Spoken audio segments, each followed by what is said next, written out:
Alright, welcome. This is our fourth installment of Scripting with JavaScript. I am your host, Professor, the Dev Doctor, Dr. Dev, however you want to say it. And let's jump right in, shall we? Like we've done in all of our videos, we're using Repl as our actual source of truth and how we develop. If you want to use Visual Studio Code or anything else, you are more than welcome to. I will be linking my GitHub assignments to these videos to give you an opportunity to use my assignments to complete the work that you need to complete, to actually apply the principles that I am trying to give you as an implementation or implementing within this class. Either way, today, what I want to discuss with you is JavaScript operators, JavaScript arithmetic, and assignment. Now, what's nice is I'm using W3 Schools as my guide. No, they have not paid me for an advertisement or anything like that, but I am using W3 Schools because they are one of the best resources for understanding and learning languages. If you look at the top of the screen here, you will see that there are quite a bit of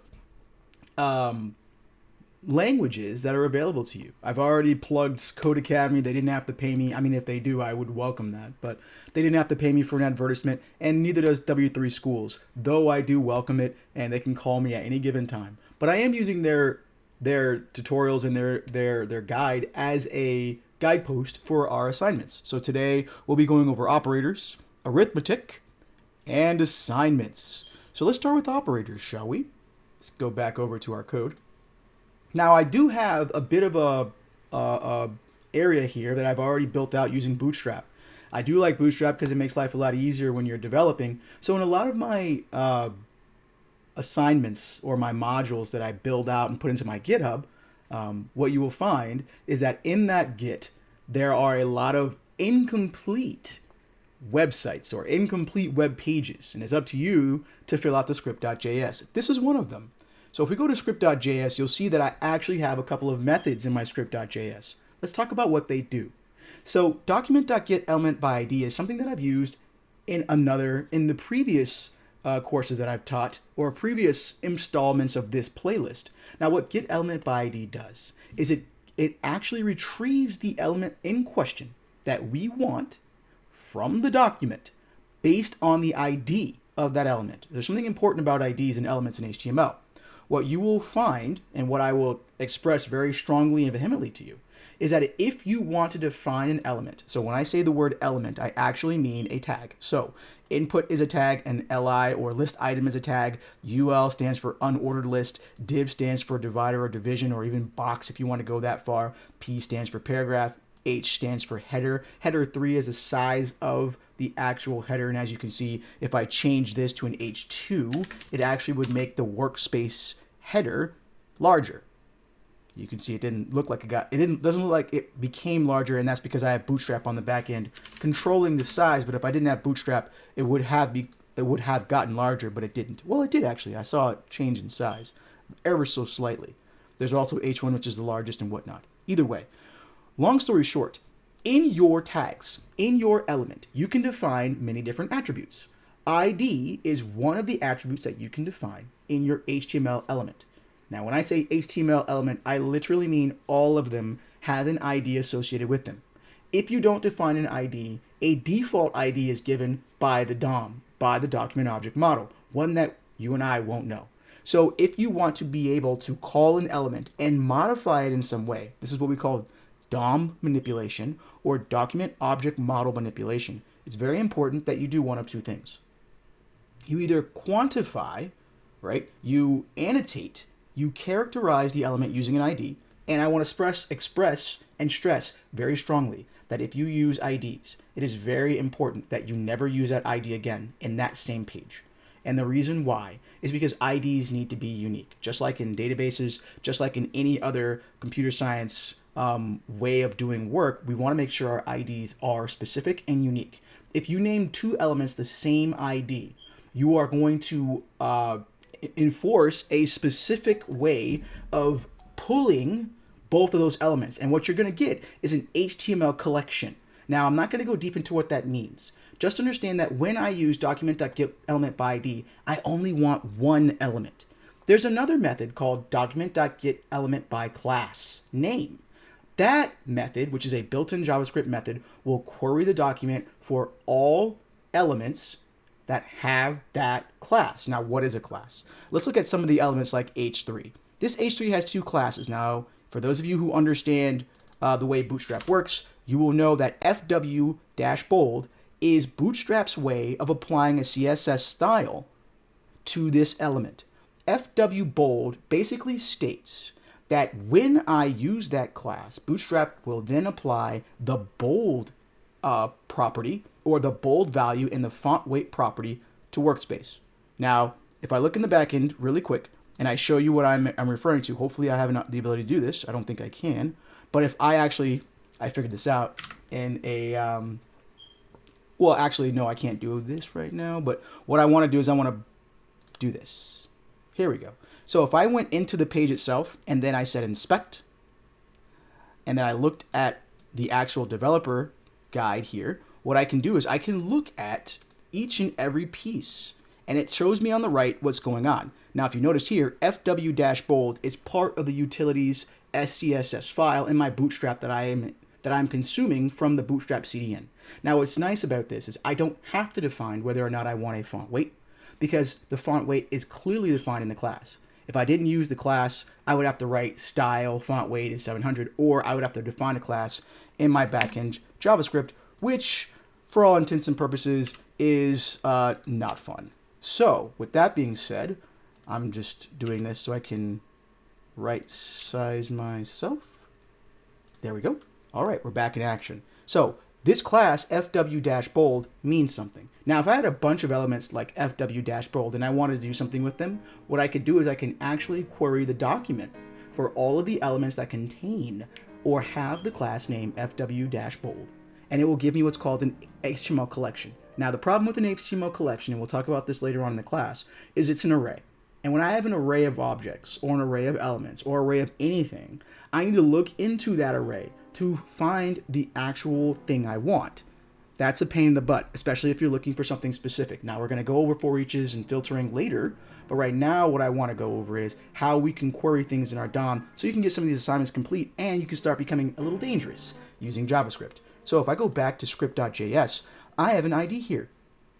We're using the document.getElementById method, okay? That method sits in the JavaScript library that's already built into every browser. So you can run this in any browser, and the getElementById is already there. You can even run it in the console here. If I came into the console and I said document.getElementById, and I said I want a specific ID, like calculate, what do you think will happen? It'll actually give me the button. Now, is this correct? Well, if I go back to the actual HTML document, the answer is at line 67, it is correct. Because at line 67, I have a button element called calculate. And the ID of that button is calculate. Now, the one thing you need to know about ID, or getElementById, is document.getElementById will not return to you an array of elements. It will return to you only one element, as you saw here in our console for this page. Now, that's very important, because what I want to do is I want to add an event listener to that element so that when an action is handled or executed via that element, that I want the code to actually do something. So have you ever noticed that when you type into a certain text box in a form, that it automatically gives you a bunch of different things, like I don't know, states, or it gives you a bunch of cities, or it tries to figure out what your name is? That's because there's an event listener on the back end of that element. Normally that event listener is called autocomplete or something along those lines. There's a bunch of actions that you can put into your event listeners to do things in your page that make the page more usable, that enhance accessibility and usability, and make your page easier to be accepted by users. One of the biggest problems that websites have is keeping users gainfully engaged because the actual implementation of the website is cumbersome to use in comparison to other websites. Most folks like using ESPN and Amazon.com. Most folks don't like using certain government sites because they're not built with the same care and UX UI design that is necessary. Some of this stuff is inherent. Adding event listeners is something that's time immemorial. to development. This goes back even to Fortran, COBOL, and whatnot. We can't just put a button out there and expect it to do something. We have to tell the button what to do.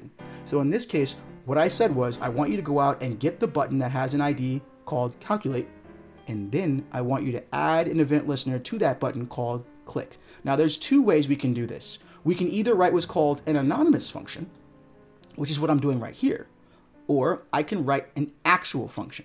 In this specific class, in this installment, we're not going to write a function. We're going to use an anonymous function, all right? But in later coursework in this playlist, I will refrain from using anonymous functions when I can actually define the function that I want. Because one of the nice things about functions is that we want to make our functions reusable. You don't want to create a function and or method that is not reusable, because when you do that, what happens is you're pulling away, you're detracting from the power of what a function and a method is supposed to do. So if we go back in time and we look at C and C++, Fortran, COBOL, and the older languages, what you will find is that functions were literally developed so that we didn't have to write code more than one time. And sometimes we want to execute a block of code more than once. What this method right here is doing is only acting one time. So it kind of flies in the face of a lot of different programming paradigms. But in the event that you're moving fast and you just don't have time and you don't really have, the right information to actually make this work the way you need to, an anonymous function will work just fine. So for this specific implementation, we will use an anonymous function. So let's talk about operators. So what are operators? Well, let's go back to our actual W3 schools and let's talk about it for a second. There are operators all throughout the world. We use them all the time mathematically, and for some of us, we don't even realize it, but we use them when we are not using math. So here's something I want to stress, and I want to stress it very strongly. When we talk about operators, what I'm talking about is both mathematical operators and the equal sign. Now, the equal sign is very important because if I want to, as we did in our last installment, if I want to create a variable, right? What does this actually mean? Well, I'm not just declaring the variable, but we call this initialization. This means that I am declaring the variable. I want you to create a variable, which is in the form of a let, and I want you to name it x. And then I want you to assign that value to the variable x. That is all line 3 is saying to do. But I said that out of order. When a computer reads your program, it's actually reading it from left to right. So it creates the variable x, and then it assigns 5 to the variable x. If I wanted to see what was in x, I can do a console.log, and then I can run this, and down here in my console, you should see 5. Didn't show up. Let's try that again. Oh, it's in the click event. I apologize. Let's take this out of the click event. No, we'll do the click. So I click calculate, and there's the 5.